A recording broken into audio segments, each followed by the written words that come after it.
ადამიანი არის ალბათ ერთადერთი ცოცხალი არსება დედამიწაზე, რომელმაც ზუსტად გარანტირებულად იცის, რომ მოკვდება.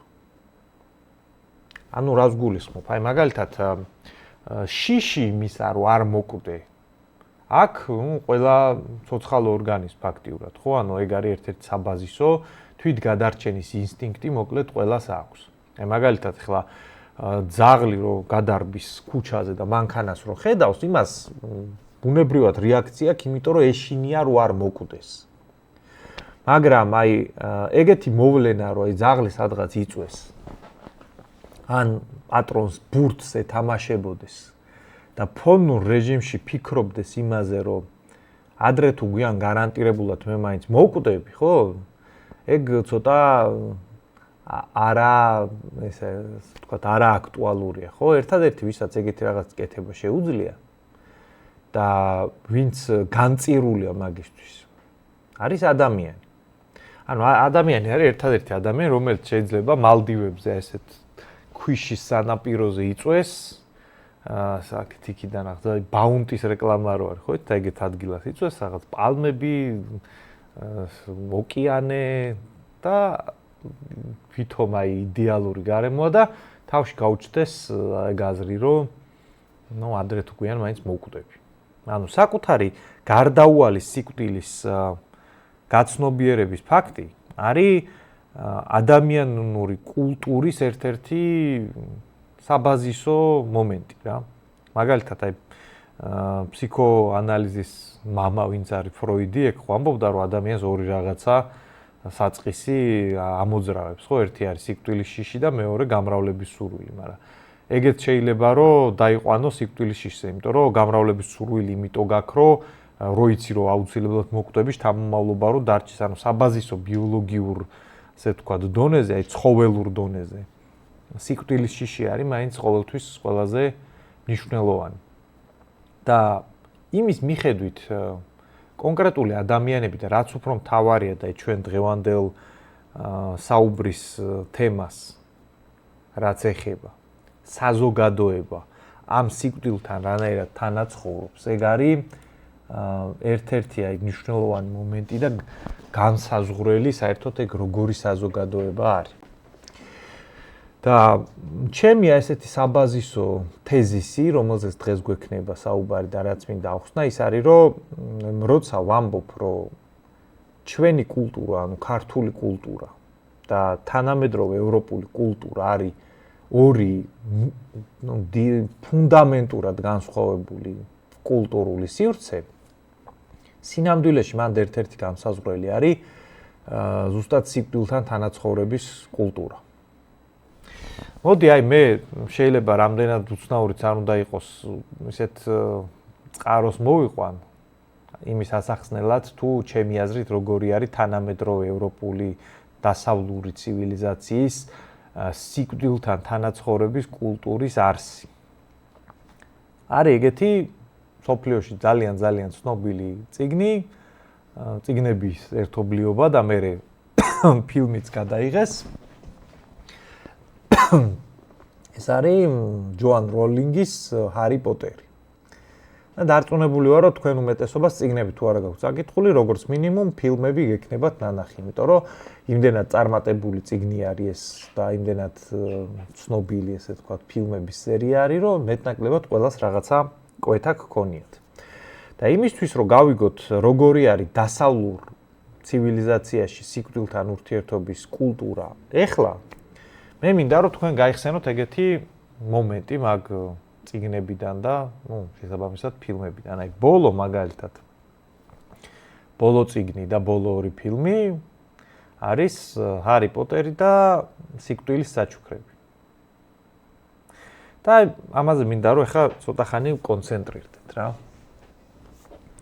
ვისაც არ გახსოვთ მანდ ეს თხრობა როგორ მიმდინარეობს ეგრე რომ აი გადამწყვეტი ბრძოლა რო უნდა მოხდეს ამ ჰარი პოტერსა და ვოლანდემორტს შორის ხდება ესეთი რაღაცა არტეფაქტების ძებნა, რომელზეც ლეგენდა ამბობს, რომ სამი ძმა ძალიან წარსულში ადრე შეხვდა სიკვდილს და ამ სიკვდილმა სამივე ძმას რაღაცა არტეფაქტები, მაგიური არტეფაქტები აჩუქა.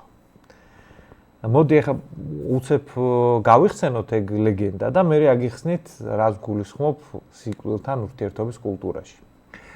როულინგს ეგრე აქვს აღწერილი, რომ აი სამი ძმა ხვდება სიკვდილს და სამივეს აძლევს რაღაცა არტეფაქტებს. მაგალითად, ერთს აძლევს ქვას, რომლითაც შეიძლება რომ უკვე გარდაცვლილებთან ურთიერთობა გქონდეს, ანუ ესაუბრო. მეორეს აძლევს რაღაც ძალიან მაგარ, ძლიერ, ასე ვთქვათ, ამ ჯადოქრის ჯოხს, რომლითაც, ჩვენ მსჯელობის ანალოგიაში შეგვიძლია ჩავთვალოთ, რომ რაღაცა აი სუპერ იარაღი, ყველას რო ამარცხებ ეგეთი იარაღი და მაგ ჰარი პოტერის ფილმში და წიგნში მაგ რაღაც სუპერ იარაღზე ნადირობს ეს ბოროტი, ასე ვთქვათ, ანტაგონისტი, ხო? და მესამე არის, ასე ვთქვათ, უჩინ-მაჩინის მოსასხამი, რომლითაც შეგიძლია რომ ყველასთვის უჩინარი გახდე. რა არის ამ ლეგენდაში აღწერილი სინამდვილეში? ეს არის სიკვდილთან ურთიერთობის სამი შესაძლო ალგორითმი, სამი შესაძლო პატერნი. და მაგ, ასე ვთქვათ, ხრობაში როულინგი ეგრე აღწერს, რომ ვისაც ეს ქვამიცა, რომლითაც გარდაცვლილებს ესაუბრებოდნენ, ეგ ტიპი გაგიჟდა, იმიტომ რომ თავისი გარდაცვლილი ახლობელი სულ მასთან იყო, ამ ქვით ელაპარაკებოდა და ამის ფსიქიკამ ამ გარდაცვლილთან ურთიერთობას ვერ გაუძლო და გაგიჟდა ტიპი. და მაგიტომ მოკვდა.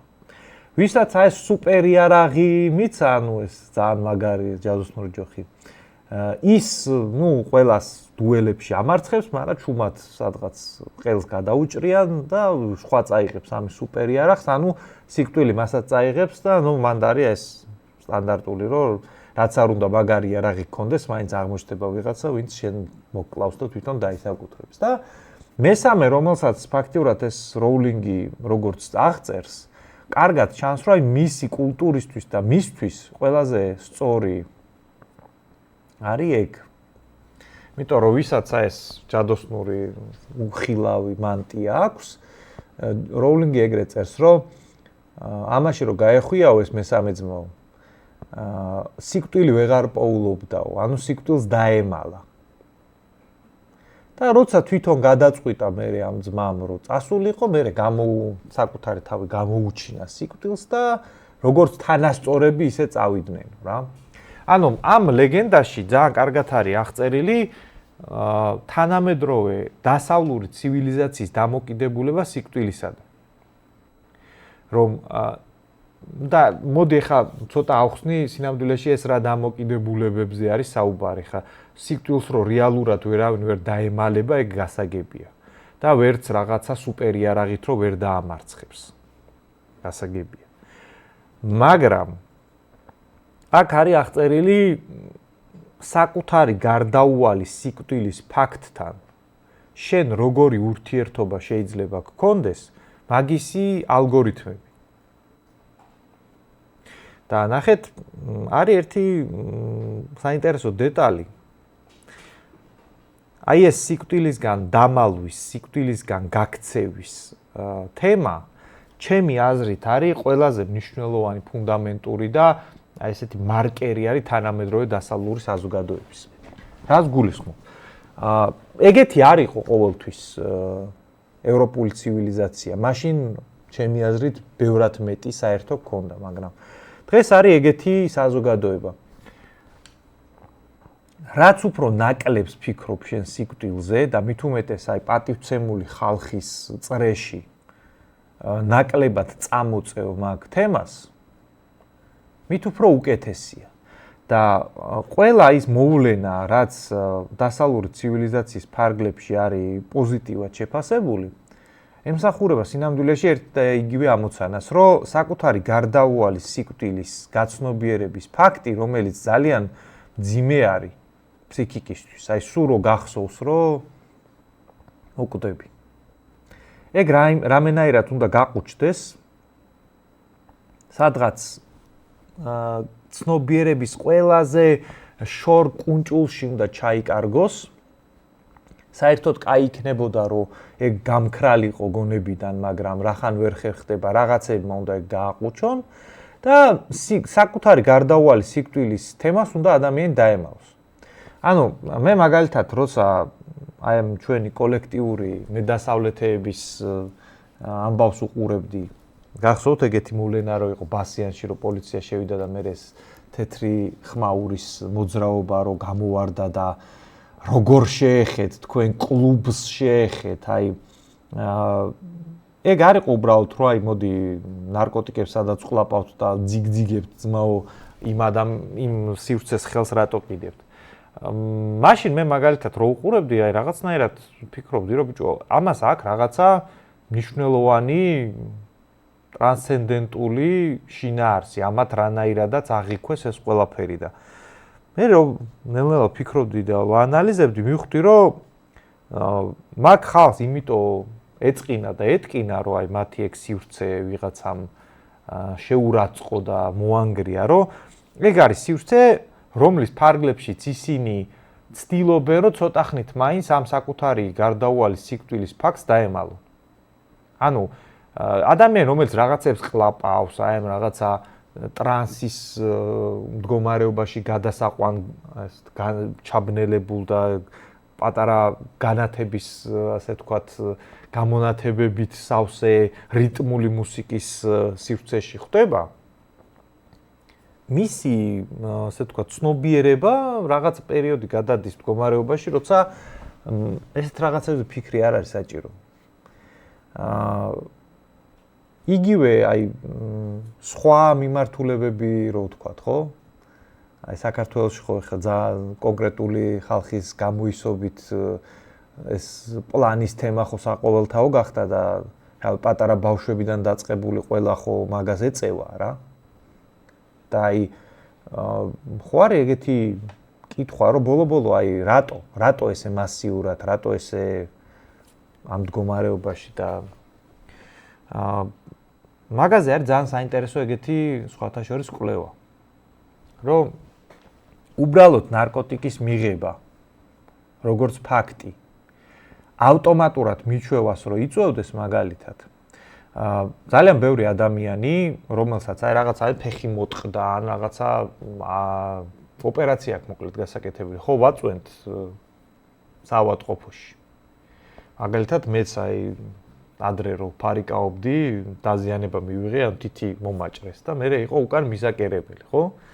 და ნუ ადგილობრივი ანესთეზია გამიკეთეს, რომელიც კეთდება ზუსტად იგივე ნივთიერებებით, ალბათ უფრო სუფთა, ვიდრე ესენი რაღაც ქუჩაში რაღაც ნაგავს მოიხმარენ და გიყუჩებენ ამ ყველაფერს, ხო? ანუ ნერვები უნდა ანუ ერთმანეთს გადააბან, გაკერონ, ძვლები გახვრიტონ, იქ რაღაც რკინის ისენი ჩასვან, რომ ეს ყველაფერი და ნებისმიერი, ასე ვთქვათ, ეგეთი ოპერაცია ეგრე მიდის, ხო? მაგრამ ადამიანები მაგ ყველაფრის მერე რო გამოდიან საავადმყოფოებიდან, ნარკომანები არ ხდებიან. რატო? და მაგაზე სინამდვილეში პასუხი ეგეთი არის, რომ ძალიან მნიშვნელოვანი ამ ნარკომანიაში, რა თქმა უნდა, არსებობს ფიზიკური, აი ესეთი დამოკიდებულების მომენტი, რომელიც ჩნდება, მაგრამ არანაკლებ არის ფსიქოლოგიური მომენტი. ადამიანის სურვილი ამ რეალობიდან გაიქცეს, იმიტომ რომ ეს რეალობა გაუსაძლისია. ადამიანის სურვილი, რომ საბოლოო ჯამში აი მთელი ეს პრობლემების ერთობრიობა რო შეკრა, დაიყვანება იქამდე, რომ საკუთარი გარდაუვალი სიკვდილის ფაქტს რო გაექცეს, ეგ უბიძგებს დიდწილად ადამიანს, რომ აი ამ რაღაცა ფანტაზიების და წარმოსახვითი რეალობის და თვითონ როგორც ეძახიან გახსნილი გონების, სინამდვილეში იდიოტობა არა, მაგით გახსნილი გონება მე არ მინახია, მაგრამ მაგ მდგომარეობაში გადასვლის სურვილი გამოწვეულია იმით, რომ აი ფონურ რეჟიმში შეიძლება ადამიანს ეგ არც აქვს გაცნობიერებული, წესიერად არც კი უფიქრია მაგ თემაზე. მაგრამ ფონურად ქვეცნობიერში საკუთარი გარდაუვალი სიკვდილის სუნთქვას ყველა ჩვენგანი გრძნობთ. და მე ახლა რაზეც გესაუბრებით, ეგ ყველაფერი შეიძლება დაიყვანოს ეგეთ მარტივ თეზისამდე, რომ დასავლური ცივილიზაცია იქიდან გამომდინარე, რომ მე-19 საუკუნის ბოლოს ნიჩემ ხო თქვა, რომ ღმერთი მოკვდაო. ეგ რას ნიშნავს, რომ ღმერთის იდეა მოკვდა მაგ საზოგადოებაში. ესე იგი სიკვდილის მერე არაფერი არ არის. ესე იგი მარტო ამ ცხოვრების ფარგლებში ვარსებობთ. დასავლური ცივილიზაციის კონტექსტში. ესე იგი მაგ ფაქტს რამენაირად თუ არ გაექცა ადამიანი ვერ ახერხებს ნორმალურად ცხოვრებას. და მთელი დასავლური ცივილიზაცია არის აი როულინგის მიერ აღწერილი მესამე ვარიანტის ძებნა. ანუ ისეთი უჩინ-მაჩინის მანტია უნდა იპოვო, რომ სიკვდილის გარდაუვალი სიკვდილის სუნთქვა აღარ გეხებოდეს. ვერავინ რა თქმა უნდა მაგას ვერ პოულობს. მაგრამ მაგის ძებნის და მაგისი სხვადასხვა ვარიანტების მოსინჯვის უფლება იმდენად მნიშვნელოვანია დასავლეთის ცივილიზაციაში, რომ დანარჩენი ყველაფერი მაგალითად რასაც ისინი ესე ვთქვათ ნორმად აყენებენ, სინამდვილეში გამომდინარეობს მაგიდან. ანუ ფილოსოფიურად თანამედროვე დასავლური ცივილიზაცია ეხმობა ეგზისტენციალური ფილოსოფიის პრინციპებს, რომელიც ამბობს, რომ ყველა ადამიანმა ობიექტური აზრი რო არ არსებობს იმ სამყაროში, ცხოვრების აზრი უნდა მოიგონოს თვითონ. და ეგ სინამდვილეში, აი ესე მუშურგლეხურად რო თარგმნოთ, არის რომ მოდი შენ თვითონ მოიგონე თავი რატო არ უნდა მოიკლა. იმიტომ რომ ობიექტური მიზეზი მაგისი არ არსებობს და შენ თვითონ მოიგონე. და რატო ვამბობ მე რომ ჩვენი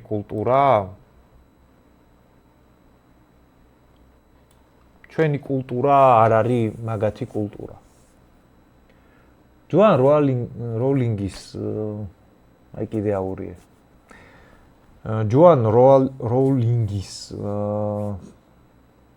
ну ალბათ მეშლება და ვერ გამოვთხოვ და მე მაპატიეთ ყველა პოტერის ასე ვთქვათ გულშემატკივრებმა რა ვქნა. მისი კლასიფიკაცია რაც ჩამოთვალე აი სამი ძმის, სამი მიდგომის პრინციპი. საქართველოს კულტურა თქვენი აზრით აბა რომელი არის? საქართველო არის პირველი ვარიანტი. ანუ მკვდრებთან ურთიერთობის კულტურა. რატომ? იმიტომ რომ ჩვენი ქართული კულტურა თავისი შინაარსით სიკვდილთან თანაცხოვრების, მასთან ურთიერთობის კულტურა არის. მოდი აი სანამ ახსნას დავიწყებ ერთ კითხვას დაგისვამთ. აი არ გიჩნდებათ ეგეთი კითხვა, რატო არის აი ამ პროდასალურ ფლანგში, რომელთაც იმათი კულტურის ნაწილად უნდა ყოფნა, ერთ-ერთია ესეთი მარკერი არის ძალიან მნიშვნელოვანი, რომ აღდგომაზე ხალხი რო საფლავებზე გადის, ან ლომისობა რო არის, აი მაგაზე ღლიცინი რატო არის ესეთი must have აუცილებელი ესეთი კომპონენტი მაგათ ტუსოვკაში. აი მე მაგალითად სანამ ამ თემას ესე გავშლიდი და რაღაცა წესრიგში მოვიყვანდი, სულ მიყვირდა რომ ბიჭო აი ვიღაცა პროდასავლელი ფერადი ახალგაზრდა ხარ ჭყალებში, ხო? პლანით და სხვა რაღაცეებით გამოშტერებული შეიძლება სადღაც ეგდო. და რა მოგდიოდეს, რა ვიცი, კაცმა არ იცის, სადღაც ბუჩქებში. თუ ოფენი არის, ან რაღაცა იმის ბასიანის საპირფარეშოში. და აი შენ რო ეგეთი ხარ, ვიღაცა რო დათვრა აღდგომაზე სასაფლაოზე. იმას მაგ სიმთვრალის გამო შენ რანაირად ამინუსებ. თვითონ ის რო იქ ცხოველივით დათვრა, ეგ ცუდია და მაგით ცუდი რატო არის, მაგას ავხსნი. მაგრამ აი შენ რო ვიღაცა სიმთვრალეზე ან არაფხიზელ მდგომარეობაზე ამინუსებ, ეგ რა მოვლენაა, ხო? უნდა დაისვას კითხვა.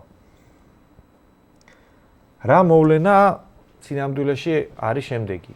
ეგ ხალხი ცნობიერად არაფერი სააზროვნო პროცესი მანდ არ არის, მაგრამ ქვეცნობიერად გზნობს, რომ ეგ არის რაღაცა სხვა კულტურული შინაარსის კოდი. მათდამიმტრული კულტურული შინაარსის კოდი. იმიტომ რომ საქართველოში და ქართულ კულტურაში სიკვდილისგან გაქცევის, მისგან დამალვის საშუალებების ძებნის კულტურა არ არის. ჩვენთან არის სიკვდილთან თანაცხოვრების კულტურა. საქართველოში აბსოლუტურად ნორმალურია, რომ ადამიანი საფლავზე მივიდეს და მარტო აი რაღაცა ტრაგიკული ცრემლების ღვარღვარი კი არ მოხდეს მან და აი ამერიკული ან ევროპული ფილმი რო აიღო, საფლავზე ვიღაცა რომ მიდის, სტანდარტული სიუჟეტი როგორი არის, ან ვიღაცას აი ტრაგედია აქვს და რატო დაგტოვე ეგეთი ტირილი არის. ან ვიღაცა მივიდა და მე შენს იმას ავიღე, აი შენს სამაგეროს გადავიხდი რაღაცა ეგეთი ბოევიკი თუ არის.